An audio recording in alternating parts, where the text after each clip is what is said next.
Hello, I am Rafal Davidovich. I'm the rabbi of Heights Jewish Center in Cleveland, Ohio, and I wanted to welcome you to this broadcast. This is for the members of my shul and anyone else who might be interested in hearing what I have to say. I plan to give a number of shiurim and short drushos and talks over the course of the next few weeks, and there's an idea that I want to share with you. What is that idea? We are now entering, starting tonight, what we call Bein HaMetzarim, which is called in English the 3 weeks. We have the 3 weeks from the 17th of Tammuz until Tisha B'Av, and these are 3 weeks of mourning on the Jewish calendar. And ostensibly, the reason why we are mourning is because these are the 3 weeks where Jerusalem was invaded and the Beis HaMikdash was destroyed some 1950 years ago. And because of the various mourning customs that are related, people tend to get depressed. It's a very sad time. So what I would like to do is share an insight. The insight is based on a question. People have asked me, and people have asked many rabbis over the years, given that the state of Israel has been created some 72 years ago, and that the Jewish people has been able to return in the millions to the Holy Land that they were kicked out of, why do we still have this idea of mourning? So what I would like to share with you on this broadcast is a perspective. And the perspective that I'll share with you is that of a mashal, a parable. Imagine you see a newlywed couple. It's at their chasana. They have just got married. And they are talking during the meal, and the bride, who has been married to her husband for all of a couple of hours, all of a sudden looks as some of the men are standing around and dancing, and she turns to her groom, she turns to her chassan, and she says, you know, that guy, he looks nice. He's a good-looking guy, you know. I actually used to date him before I met you. So he looks at her and he's a little upset by the tone, but he doesn't want to get into a fight. And she says, you know, I really liked him and we went out for quite a while. And in fact, if this doesn't work out between you and me, I think I'm going to go out with him again. We'll see how Sheva Brachos goes, but if I don't like the way it's going, I can always go back and marry him. Well, the chassan gets disturbed. And he's like, how do you talk to me like that? We just got married. We're literally in the middle of the wedding party. Our guests are here, and this is how you talk to me? And she's saying, what are you making such a big deal for? Why are you getting angry at me? Why are you yelling at me? She says, yelling at you? I'm not yelling at you. And of course, when he says, I'm not yelling at you, his voice rises, and she says, there, you're yelling at me. And he says, you just spoke about we're at our wedding, and you just mentioned the likelihood of getting divorced and marrying one of my friends, one of the guests. So as she gets upset, he gets upset at her. Their families, his parents, her parents walk over and say, what's going on? And she gets angry at him and she starts to screech. He starts to yell at her. And as they're yelling, more friends come over.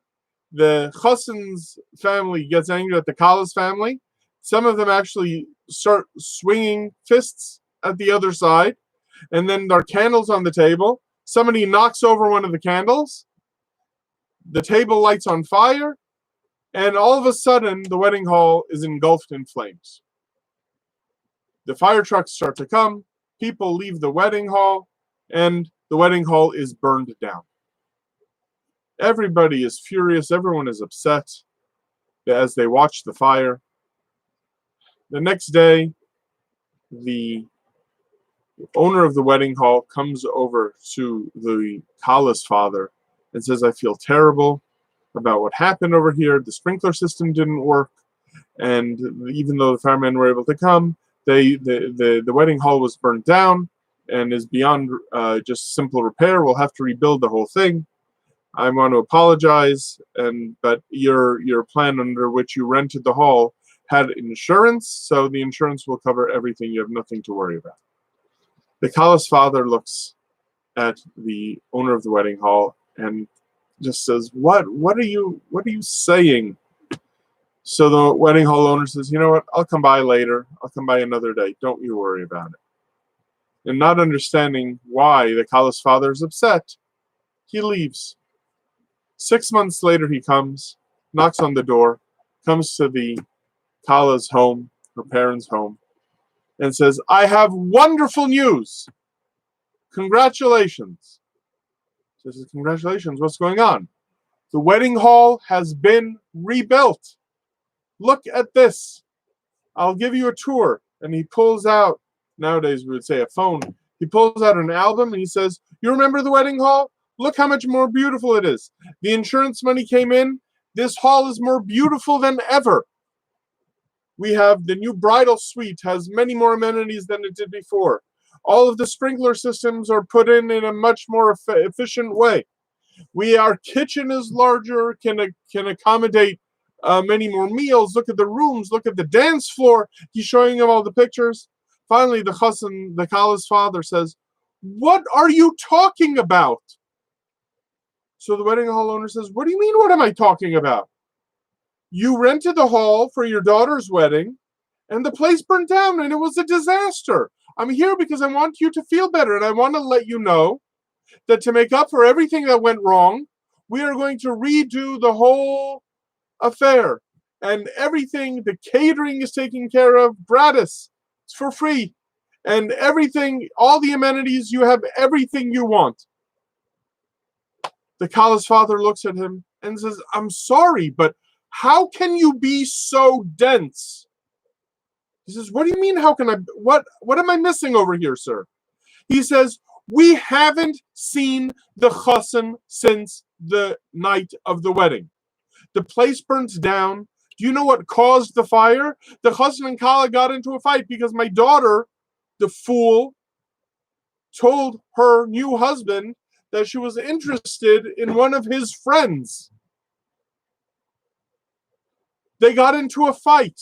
The candle tipped over. That's why the place went on fire. So I understand we're not at fault and everything is taken care of. But our problem is the chassan is nowhere to be found. We wanted to put some sense into our daughter's head so that this marriage could be saved. She could apologize, they could make up, and the marriage could be saved. And you're talking to me about the wedding hall? Who cares about the wedding hall? I care about the wedding hall. If we can we'll make a nice, we'll have a party. But the party will only be meaningful if my daughter is happily married to her wonderful chassan. That's what matters. Where's the chassan?